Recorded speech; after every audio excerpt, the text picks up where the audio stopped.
درودی بیکران به شما عزیزای دلم. امیدوارم حالتون خوب باشه، روزتون رو خوب شروع کرده باشید و ادامه روزتون هم خوب پیش بره. من دوباره برگشتم با قسمت سوم از کامنت مهربانگیان که باعث شد من دوباره شروع کنم به ویدیو دادن. خیلی ازت سپاسگزارم. برای کسایی که اولین بار این ویدیو رو میبینن و من نمیشناسن، من غزل هستم و توی این کانال در مورد انرژی مثبت صحبت میکنیم.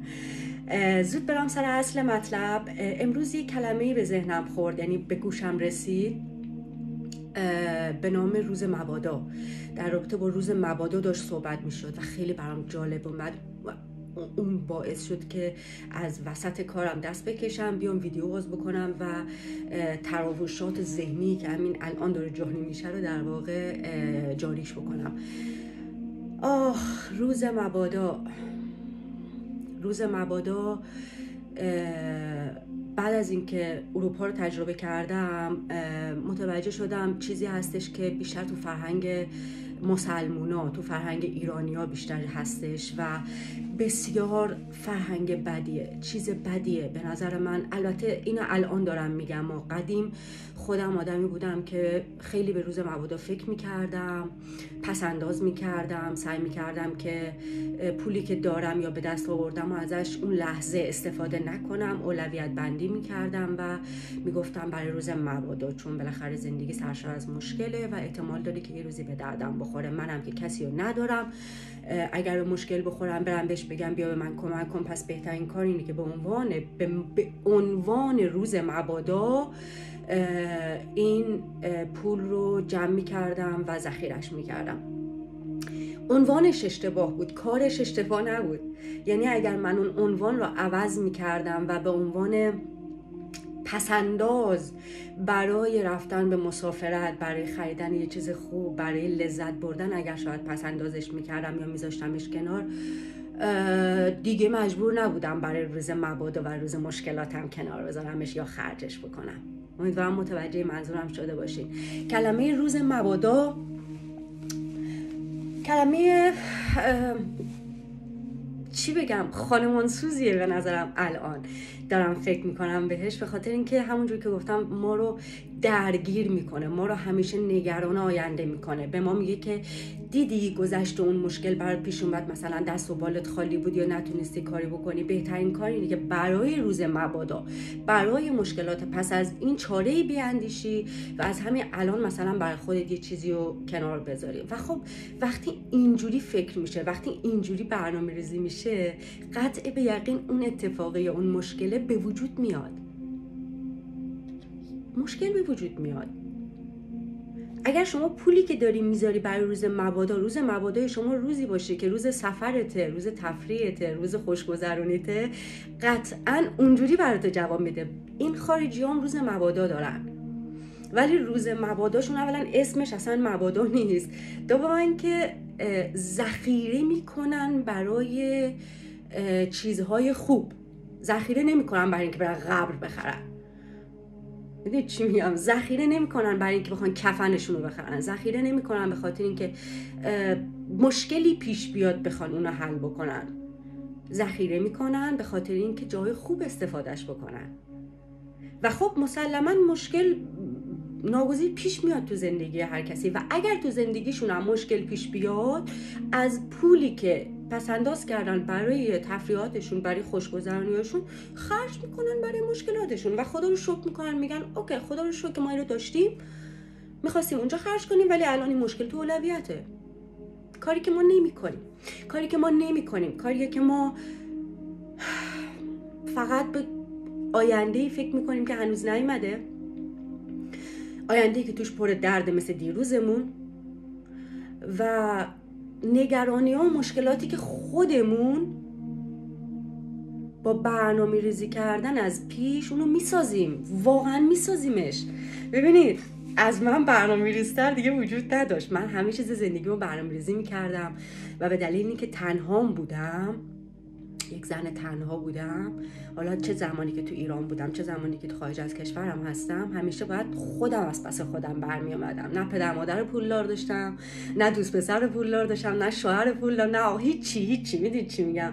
و باید خودم همه کارهای خودم رو میکردم. به خاطر همین واقعا همیشه سعی میکردم زندگیمو یه جوری بچینم، یه جوری برنامه‌ریزی بکنم، همیشه پلن ب باشه، حتی پلن س هم باشه، که اگر یه وقت این نشد آمادگی اینو داشته باشم که اگر پلن یکم به شکست خورد بتونم پلن 2 رو اجرا بکنم، و اگه 2 هم شکست خورد 3 اجرا بکنم، 4 اجرا. چقدر من برنامه ریز بودم و این اشتباه ترین چیز ممکنه، چون اولا که دارم به آینده‌ای فکر میکنم که هنوز نیومده، اصلا هم معلوم نیست قراره توش چی بشه، چون این دنیا پر از امور ناشناخته است.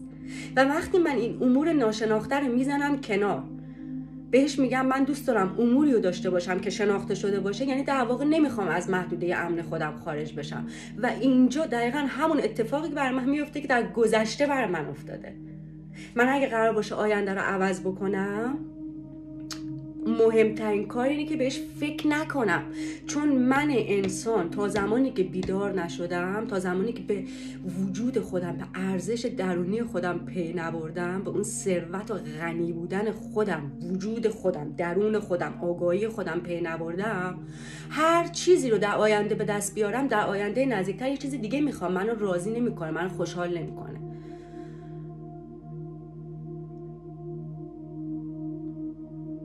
آینده چیزی هستش که هنوز نیومده و نگرانی برای اون ترس به وجود میاره. روز مبادا چیزی هستش که برای تو نگرانی آینده رو به وجود میاره. برای ما اگر طرز فکرتو درست بکنی به این روز، شاید بتونه به تو کمک هم بکنه، ولی دیگه غریبه نیستیم 99% افراد جامعه روز مبادا تو میگی یاد درد و مشکل گرفتاری. آره خوبه نگرد برای روز مبادا. حتی خیلی ها میدونن دیگری برای روز مبادا خیلی چیزا داره، مثلا میگه اگه من بخوام خودم میرم از روز مبادای اون استفاده میکنم، ولی این اشتباهه. این کار اشتباهه.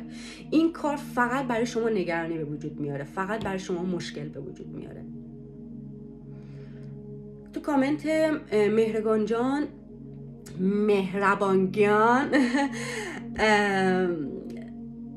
بخش آخرش در رابطه با ترس برامون صحبت کرد. گفتش که از آینده میترسه به دلیل اینکه لکنت زبان داره و همین باعث افسردگی شده و احساس میکنه که نمیتونه اونجوری که باید موفق باشه، به خاطر همین از آیندهش میترسه، اما امیدواره.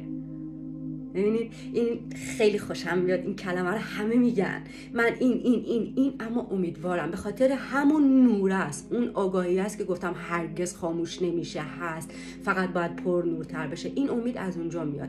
اگر شما بتونی این امید رو بیشتر بهش هیزم برسونی، بیشتر بهش آتیش برسونی، بیشتر گرمش کنی، بیشتر محافظش باشی، بهت قول میدم نگرانی تو از آینده، حتی از لکنت زبان یا مشکلاتی که حالا توی جسم ما وجود داره، همش میره کنار.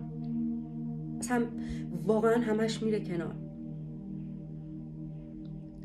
ترس از جایی به وجود میاد که شما اطلاعی در موردش نداری، میخوای یه کار جدید بکنی، اطلاعی در موردش نداری، و یا شاید اطلاعی داری، تجربه‌ای داری، ولی تجربه گذشتته و ذهن تو، مغز تو یه تجربه، 2 تا تجربه، یه تجربه تلخ داره، یه تجربه شیرین داره، یه تجربه نمیدونم ناکام داره، و وقتی شما میخوای کار رو انجام بدی، اون فکر رو بکنی، یه کاری، یه حرکتی میخوای انجام بدی، وقتی میترسی جلوت گرفته میشه به دلیل اینکه ذهن اینجا مغز داره پردازش میکنه که تو چه اتفاقای مشابه اینو داشتی که به تو بگه آقا این راهش اینه، اینجوریه. و شما اگه به مغزت بگی عزیز دلم مرسی، شما نمیخواد زیاد کار بکنی، من از شما نخواستم بری برای من گذشته رو در بیاری، چون الان تو گذشته نیستیم و من میخوام تغییر کنم، من نمیخوام بترسم، من میخوام برم توش ببینم این چیه. حتی فردا، حتی آینده، از آینده‌ای که از اون فردایی میترسیم که آقا من همین فردا محیط کرایه خونه‌ام پول ندارم بدم، میترسم ازش. ترس تو نمیتونه برای تو پول بیاره. ترس تو برای تو پول نمیاره، ترس تو امید تو رو از بین میبره، ترس تو تو رو نگرانت میکنه و این نگرانی ها، این ترس ها، این ناامیدی ها، اینا رو اگر برین تو اون جدول فرکانس ها نگاه بکنید پایین ترین حد ممکنه. یعنی فرکانس قرمز قشنگ جایی که چاکرای ریشه شما هستش، یعنی وصلی به خاطر اینکه به یه جایی وصلی، به خاطر اینکه میترسی اگر رهاش بکنی بمیری. ولی اگر شما فردا کرایه خونه‌تو ندی نمیمیری. یه خود بهش فکر کن، نمیمیری. ممکنه شرمنده بشی، ممکنه سرت بیاد پایین پیش صاحبخونه‌ت مثلا ازش درخواست بکنی، بگی اگر ممکنه این ماه منو حالا بفهم من ماه بعد مثلا میدم 15 روز. این غروره، این قراره یه خورده چیز بشه و شما از این میترسی. در صورتی که اگر که نترسی، امیدت رو بخوای بارور بکنی و نترسی، امید به کی؟ امید به کی؟ امید به غیر نه، امید به همسایت نه، امید به صاحبخونه‌ت نه، امید به غزل نه، امید به هیچکی نه، امید به خودت، به خدا خودت، به امید به خودت همون نوری که در دل روشنه که تو میگی من میترسم ولی امید دارم. و وقتی امیدوار باشی، انگار که مثلا به ستون خانوادت امیدواری، میدونی یه کاری رو قراره برای تو بکنی که تو نمیتونی انجامش بدی. تو فردا مثلا کرایه خونه داری و واقعا نمیدونی باید چی کار بکنی، هیچ پولی هم نداری. و وقتی تو امیدوار باشی، نه به همسایه، به خودت، ببینید اصلا ناگزیره اگر این اتفاقی بر شما نیافته. به هر صورت ممکنی که شده یه اتفاقی میافته که نگرانی شما برای فردا اصلا نباشه دیگه. یعنی وقتی اعتماد میکنی، میسپری دستش، میبینی فرداش مثلا که موعده، یه اتفاقی میافته که اصلا تو شاید اشک از چشمات جاری بشه که چقدر واضح با من حرف زد خدا چقدر واضح با من حرف زد. یه مثال براتون بزنم. من اینجا اتوبوس سوار میشم این برام و میرم. خب اتوبوس‌ها واقعا دقیقاً به غیر از اتوبوس محله ما که یه دقیقه زودتر میره، خیلی دیگه دقیقه، اتوبوس‌های دیگه واقعا دقیقاً، چون باید بالاخره به قطارها وصل بشن و اینها. و خب همیشه وقتی سوار این اتوبوس میشی، بعضی اوقات ترافیکه، بعضی اوقات چراغ قرمزه، بعضی اوقات آدمای معلول یه مقدار زمان میبره تا اینو پیاده و چیز بشن، از اون تایم عقب میافتن. و خب همیشه یه نگرانی وجود داره که وای من اگه اتوبوسم از دست بدم، اتوبوس بعدی رو از دست بدم چی میشه؟ مثلا تو این سرما باید نیم ساعت بیرون بمونم یا باید پیاده برم خونه یا هرچی، یه نگرانی میاد. اون روزم همینطور بود. من سوار قطار بودم، داشتم میومدم به سمت اتوبوسم، قطاری خود نگه داشت، حالا اتفاقا افتاد، ولی نگران این نبودم که اتوبوسم از دست میدم. باور کنید همیشه نگران بودم ولی این بار نگران نبودم. از دستم دادم اوکی غزل آماده باش برای همه چی. و رسیدم سر چهارراهی که بعد پیاده شدم، دیدم اتوبوس اونجا وایساده بودو رسیدم بهش، هرچی دکمه رو زدم که باز کنه در وا نکرد. هرچی این دکمه رو تو ایستگاه اتوبوس زدم در وا کنه، در وا نکرد، با اینکه اونجا وایساده بود، حرکت هم نمی‌کرد. و یه خانم دیگه هم اومد، اونم رسیده بود، اونم هرچی دکمه رو زد در وا نکرد و اتوبوس گاز داد رفت. یه کلمه فقط بهش برگشتم گفتم چه خبره باز کن دیگه، توی ایستگاه وایسادیم، شما اینجا وایسادی. منظور این بود، فقط گفتم چه خبره. و ببینید این اتوبوسه که پیچید، من تازه شماره پشت اتوبوسی دیدم که اصلا اتوبوس من نبود و من داشتم براش میدویدم. و اصلا همون لحظه احساس کردم خدا واقعا با من یک سخن خیلی عظیمی داشت که دختر اعتماد کن دیگه، چرا داد میزنی سرش؟ نگاه کن اتوبوس تو نبود. و من همون لحظه باز داد زدم، گفتم اصلا خیلی بهتر که باز نکردی، تو اصلا اتوبوس من نبودی.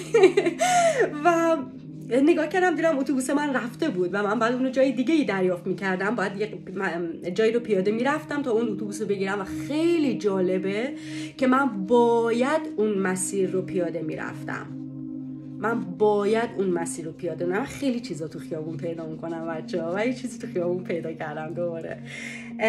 یادم گرفتم دیگه دست نزنم به چیزایی که یه جاهای افتاده که احتمال داره آدما بتونن برگردن پیداش کنن، ولی من این چیزی که پیدا کردم و یک جایی پیدا کردم که اگر پیداش نمی‌کردم شاید تا مدت‌ها دیگه اونجا میمون، فسیل میشد، هیچ کی اونجا نگاه نمی‌کرد. همینجوری من تو اون مسیری که داشتم سمت اتوبوس میرفتم و پیاده، یه چشم یوهی اصلا انگار کاملا هویدا بود اونجا و من اونو دیدم و پیداش کردم و مال من بود و کنارش هم یه پر افتاده بود. میتونم بهتون نشون بدم. واقعا میخوام بهتون بگم که باید ایمان قوی داشته باشی که آقا فردا یه چیزی میشه دیگه، فردا یه چیزی میشه، خدا با منه. و ما فقط این کلمه رو گفتیم، نگران نباش خدا هست، نگران نباش خدا درستش میکنه، بسپارش به خدا، خدا بزرگه، خدا عظیمه، خدا نگات میکنه. ما فقط میگیم این کلمات. من خودم هم یه آدمی هستم که فقط میگفتمشون و خیلی ها به من میگفتن، چون خیلی آدم هرس بخوری بودم، همیشه نگران آینده بودم که فردا چی میشه، پس فردا، الان این شد، بعدش چی میشه، بعد همیشه منتظر این بودم ببینم بعدش چی میشه. ولی به خدا این راهش نیست. وقتی شما میبینی بعدش چی میشه، میخوای ببینی بعدش چی میشه، اولا که داری انگار که مثلا چجوری بگم، انگار داری فضولی میکنی تو کار خالقت، کار بزرگترت. خب اصلا باشه 60 ساله باشی ولی انگار داری فضولی میکنی تو کار بزرگترت. و وقتی میپرسی، فکر میکنی که باید چی بشه، چیکار کنم، این درگیره، داره انرژی میسوزونه. به جای اینکه اون انرژی بره بدن تو رو شفا بده، گیر و گورات رو رفع بکنه، حالت رو خوب نگه داره این انرژی اینجا میسوزونه که چیکار کنم، قدم بعدی چیه، باید چیکار کنم. و واقعا اگر به این فکر بکنی که آقا من کاری قرار نیست بکنم، تنها کاری که تو باید بکنی اینه که هیچ کاری نباید بکنی و سخت‌ترین کاری که تو باید بکنی اینه که اون امیدت رو، اون نیروی درونی تو که یه کورسوی نور داره رو روشنش نگه داری، روشن‌ترش کنی، بهش بیشتر امید بدی. امیدت رو از روی پدرت، مادرت، خواهرت، برادرت، همسایت، صابخونت، دکترت، هر کی که تو زندگیت، دوستت، رفیقت، همکلاسیت، صابکارت، همکارت، هر کی، امیدت رو از رو اونا ورداری، اونها رو یک وسیله حساب بکنی برای اینکه از طرف خدا اومدن که به تو کمک بکنن، ولی نه اینکه 100% کمکت دیگه خدا گفته خب برو دیگه، برو کارتو این راه میندازه دیگه، پیش من نیا. نه، اینجوری نیست. خدا هر لحظه در توئه و هر لحظه تو میتونی ازش درخواست بکنی، هر لحظه میتونی داشته باشیش، هر لحظه میتونی بهش برسی. فقط کافیه چند ثانیه تمرکز کنی روش، قلباً ازش بخوای، قلباً نگاش کنی، قلباً ببینیش که هست. چیزی که ما نمی کنیم دیگه، کاری که ما نمی کنیم، ما فقط داریم میدویم حقوقمو بگیرم، این کارو بکنم، اون کارو بکنم، قرض اونو بدم، قرض اینو بدم. چی میگی بابا؟ غزل بدهکاریم، فلانیم، بساریم. نه این نیست واقعا.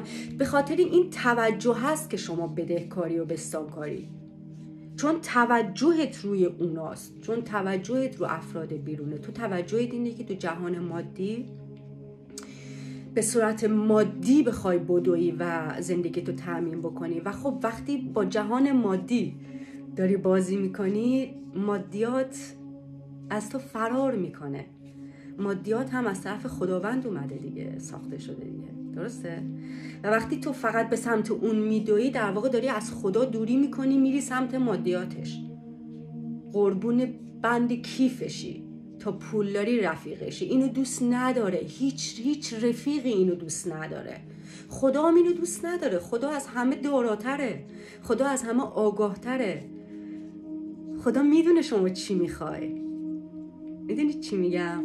و اگر شما امید و اعتمادت به اون باشه، واقعا به اون باشه، واقعا یعنی 100%ش به اون باشه، جوری باشه که تمام امیدت رو از اطرافیانت بگیری، سپاسگزار باشی برای اینکه هستن، به تو کمک میکنن به هر طریقی، یا از طریق دشمنیشون یا از طریق دوستیشون به تو دارن کمک میکنن. تو سپاسگزاری برای اینکه خداوند اینها رو تو زندگی تو قرار داده، حتما باید میبوده، حتما بخشی از زندگی تو هستن، ولی تو به اینا امیدوار نیستی که تو رو خوشبخت کنن یا زندگی روزمره تو رو بگذرونن. تو به اون کسی امیدواری که اینا رو برای تو فرستاده. وقتی اینجوری فکر میکنی، وقتی تفکرت رو در مورد اون آگاهی درونت، خدای درونت عوض میکنی، اونم طرز فکرش رو تو عوض میکنه. دقیقا همون کاری که خورشید میکنه. خورشید به همه یکسان میتابه، به تمام آدم‌های گناهکار، به تمام آدم‌های خوبکار، نمیدونم گیاه، حیوان، همه چی یکسان داره میده. یکسان. این ما انسان‌ها هستیم که چی ازش برداشت میکنیم. یه در باقی از مهر و محبت بازه و کسی از اون مهر و محبت دریافت میکنه که ورود کنه به اون باغ، لذت ببره، تماشا کنه، دست مریزاد بگه، چیزی ازش بکنه بخوره، استفاده کنه و شکرگزار باشه براش و بدونه که اصلا بهشت برینه، جایی بهتر از اینجا نیست. اون موقع توجه شما کاملا اونجاست، نه به باغ همسایتون که اون باغ داره ما نداریم. و این میشه که وقتی شما توجهت کاملا میذاری روی اون انرژی موظفه به کسی که بهش توجه میکنه انرژی بده. میگی نه، یه شب ماهو که دیدی 5 دقیقه، 3 دقیقه، 2 دقیقه ببین چقدر برات مناسب و اندازه است، به سمتش وایسا، بهش یا نگاه کن یا چشاتو به سمتش ببند، فقط تو قلبت برو، توی قلبت. اجازه نده مغزت حرف بزنه، اجازه نده مغزت سیگنال بفرسته، اجازه بده قلبت سیگنال بفرسته. با قلبت، با ما حرف هم نزدی، فقط خودتو حس کن، وجود داری، هستی، لباس تنته، گرمی، یه خونه داری، یه سقف داری، اصلا هیچی توش نیست، ولی یه لحظه خودتو تنها توی این دنیا حس کن و ماه رو بالا سر 2 دقیقه شاید طول بکشه.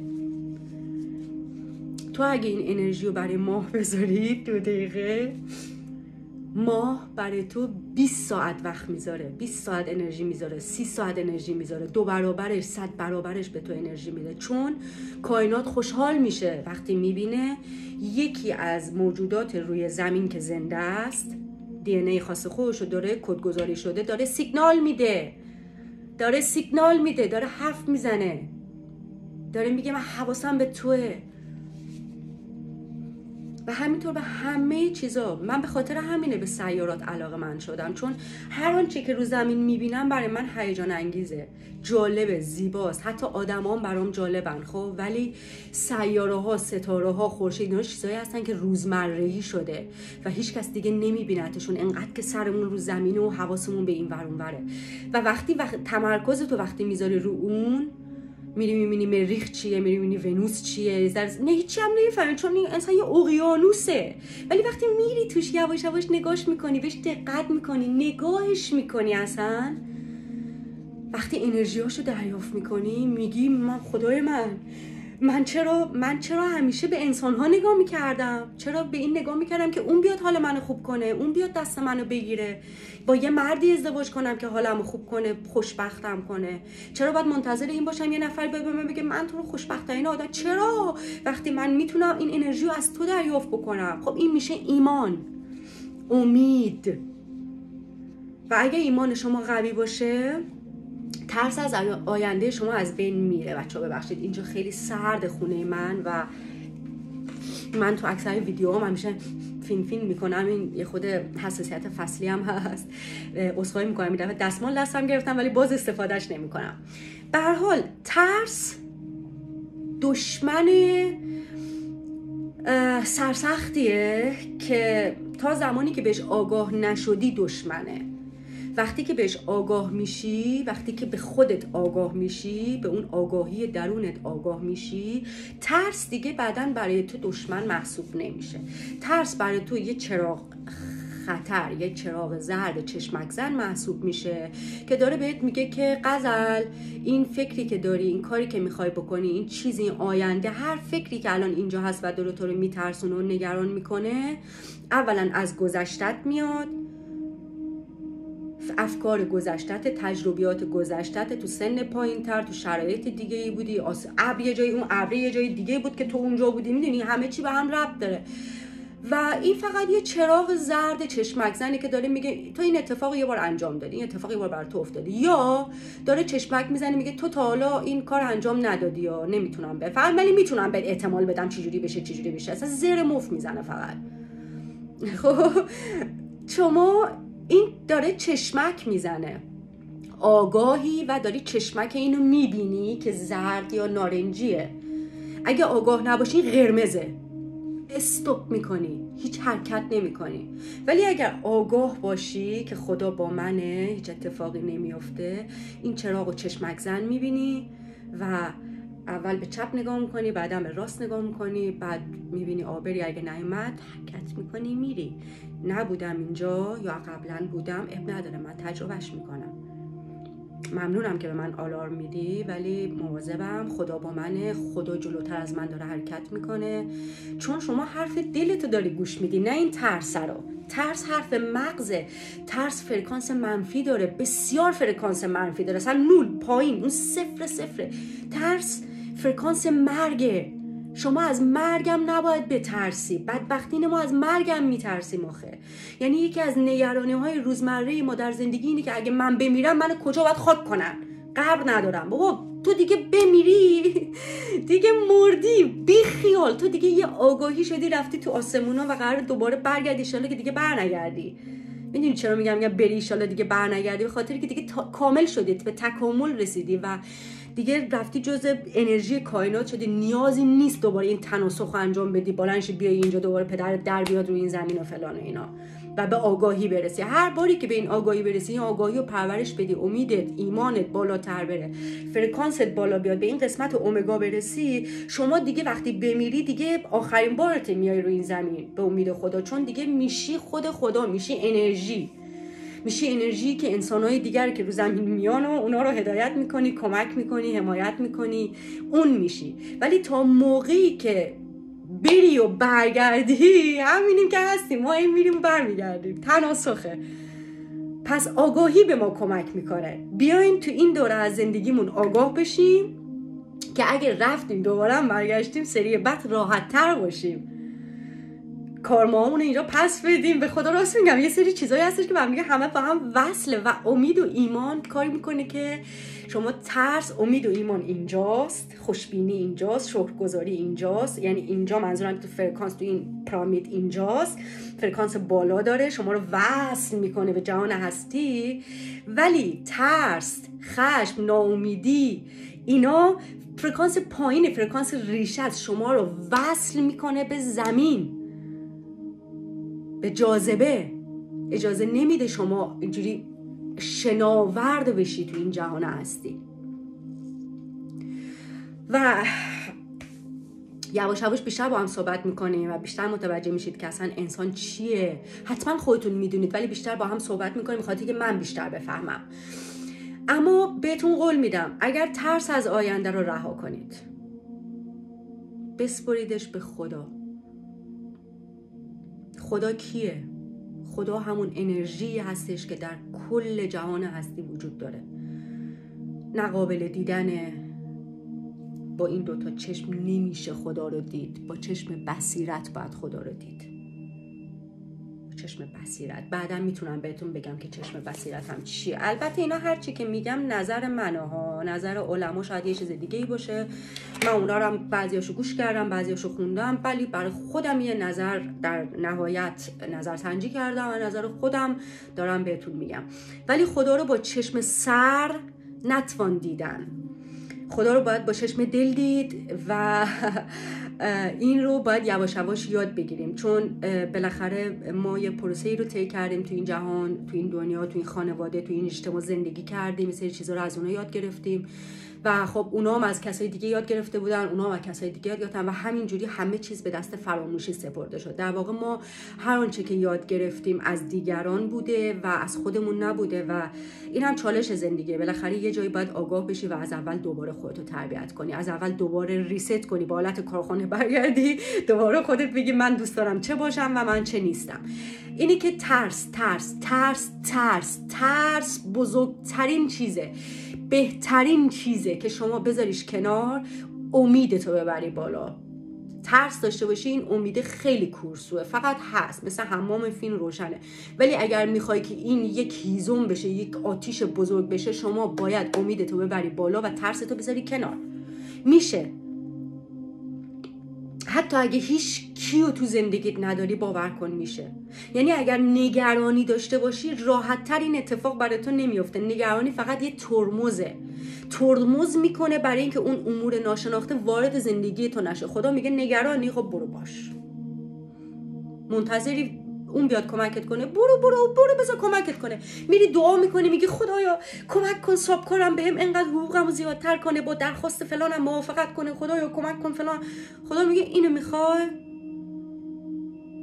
تو از من میخوای من سابکار تو این کارو بکنم؟ باش. میکنه برات، بعد میبینی چه بد شد، بابا چقدر درد داره بازم توش هنوز، کاش که به خدا میگفتم فلان قد زیاد میکرد. باز میری پیش خدا، باز دوباره میری پیش خدا. اصلا نمیدونیم باید چجوری دعا کنیم. خدا میگه اینو میخوای؟ چرا یه بار نمیای پیش من بگی خدایا تو به همه چی آگاهی، تو خودت منو آفریدی، زندگی منو تو خودت مختصن داری زندگی منو بررسی میکنی، تو میدونی من کجا گیر و گور دارم، کجا خراب و کجا نیست، خودت درستش کن. نمیدونم چی جوری میتونی اینو درستش کنی، ولی تنها کسی که میتونه درست کنه تویی. درستش کن، نرویش راهکار نده. تو فلانی و فلان کار بکن، اونو بکش من راحت میشم، اینو اینجوری کن من راحت میشم، اون کارو کن من راحت میشم. وای خدا ببینی اصلا اولا که میگن نفرین بکنی میاد تو سر خودت به خودت برمیگرده، یعنی که خدا میگه اینو میخوای برای یکی دیگه؟ اوکی پس بیا تجربهش کن ببینم خوبه یا نه.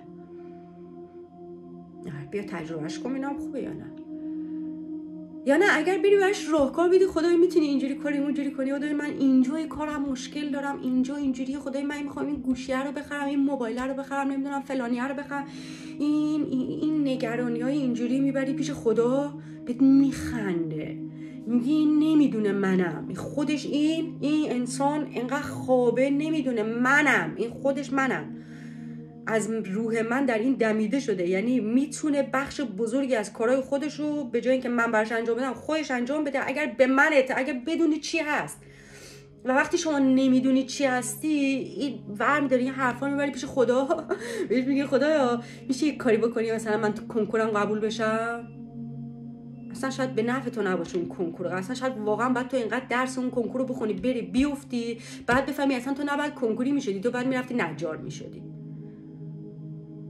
آره. یا شاید هم خیلی چیزا هر اتفاقی اتوبوس من رفت، من اول داد زدم، بعد فهمیدم بابا خوب شد که رفت، اون مال من نبود، اگه سوار اون میشدم قاطی باقالیا پیاده میشدم، یعنی اصلا یه چیز سختری میشد. پس خیلی اوقات خیلی چیزا خراب میشه به خاطری که درست بشه، به شرطی که تو ایمان داشته باشی خدا گندکاری ماها رو درست میکنه، با خراب کردن بعضی اوقات هم با بهتر کردن. اگر هر چقدر ایمانت، نگاهت محبت آمیزتر به این نیروی درونت بشه، با تو مهربونتر رفتار میکنه. ولی اگر نه، نگاهت، توجهت همش رو نگرانی، ترس از آینده‌ای که هنوز نیومده، حسرت گذشته‌ای که رفته پی کارش دیگه تموم شده رو داری میخوری، خدا بهت میگه داری بی خود از انرژی بدن استفاده میکنی، برو من وقتمو برای یکی دیگه میذارم. آره عزیز دلم، خیلی ممنونم از این که تا اینجا با من بودید، گوشم کردید.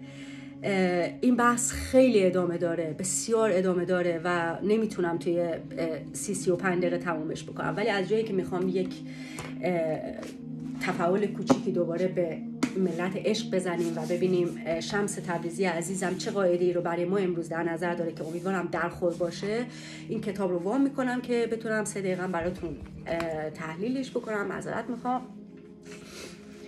و دوباره براتون ویدیو میگیرم بچه‌ها. شمس عزیزم، مهربانگان گیان ازت خیلی ممنونم که هستی، خیلی، هیچ وقت فراموشت نمی کنم و امیدوارم یه روز ببینمت. Sehr good. بریم ببینیم این بخش 4 آتش و ببینیم آیا توی اینجا امیدوارم که نه، متاسفانه نداشت، ولی من باید چند تا ورق بزنم تا بتونم پیدا بکنم. ببینم اولین قاعده‌ای که قاعده 33. من عاشقتم، یعنی همیشه بعد چون دقیقه 33 بودم که نگاه کردم و تفعول زدم. قاعده 33 من برمونه بچه ها، عدد 33 رو داریم، 2 تا 3 یعنی 6. قاعده میدونید یعنی 6. این 6 خودش یه دنیایه، کاش که یه روزی فرصت بکنم براتون در مورد اونم توضیح بدم. کلی کتاب براتون میخونم، یعنی کل این سفر رو.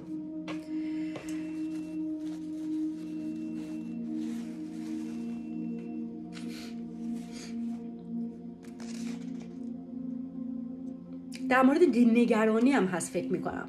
میگه که شمس هم که نیشش تا بناگوشش باز شده بود، انگار که با دوست قدیمی حرف بزند، گفت خوش آمدی، صفا آوردی، دیگر به آن مزبلهدان پا نمیگذاری؟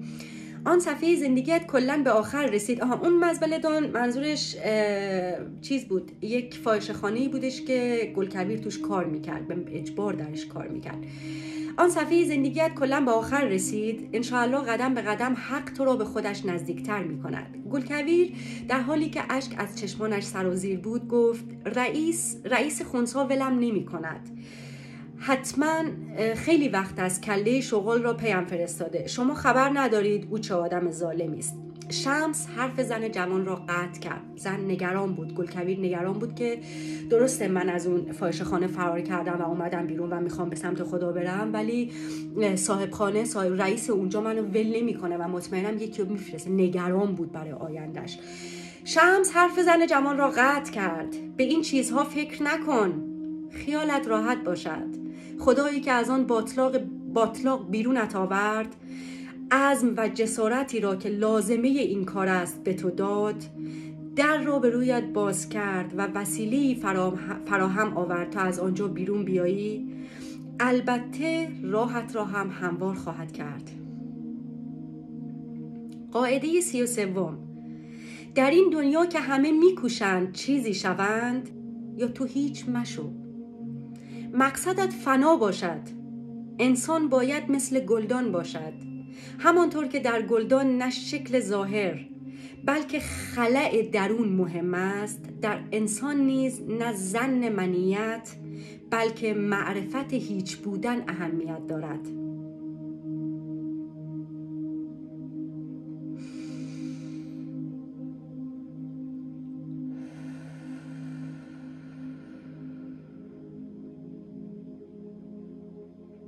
چی قشنگتر از این؟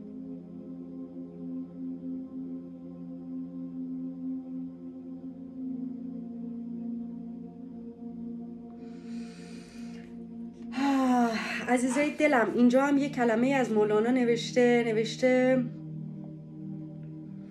مولانا گفت تو نگران نباش. خیلی وقت بود با شمس درباره این مسئله فکر می‌کردیم. رقص درویش‌های چرخزن را اجرا خواهیم کرد. اسمش سما است. هر کس در آرزوی عشق الهی است مهمانمان است. می‌خواهیم تدارک ببینیم. از این به بعد هر روز کار می‌کنیم. من فکر می‌کنم مولانا این حرف رو به من داره میزنه، به خاطر اینکه من در آرزوی عشق الهی هستم و مهمان خدا هستم. خدا مهمان منه، شما مهمان من هستید و امیدوارم شما هم مهمانهایی مثل خدا داشته باشید حتما. و داره به من میگه تدارک ببین و بعد از این هر روز کار بکن. چشم مولانا جان. بچه‌ها من اینو حتما براتون توی اسکریپشن میذارم. بسیار بسیار زیبا بود، خیلی قشنگ اومد. این 33 رو یادتون باشه. مهربان جان خیلی ازت ممنونم که با من ارتباط برقرار میکنی. از دوستای عزیز دیگه من ممنونم. عذرخواهی میکنم اگر دیر فرصت میکنم بخوام کامنت هاتون رو جواب بدم و برای شما بهترینا رو میخوام. دیگه روی دقیقه 39 قطع میکنم. امیدوارم که کات نخوره ویدیوم و برای شما بهترینا رو میخوام. تا ویدیوی بعدی، خدا نگهدار.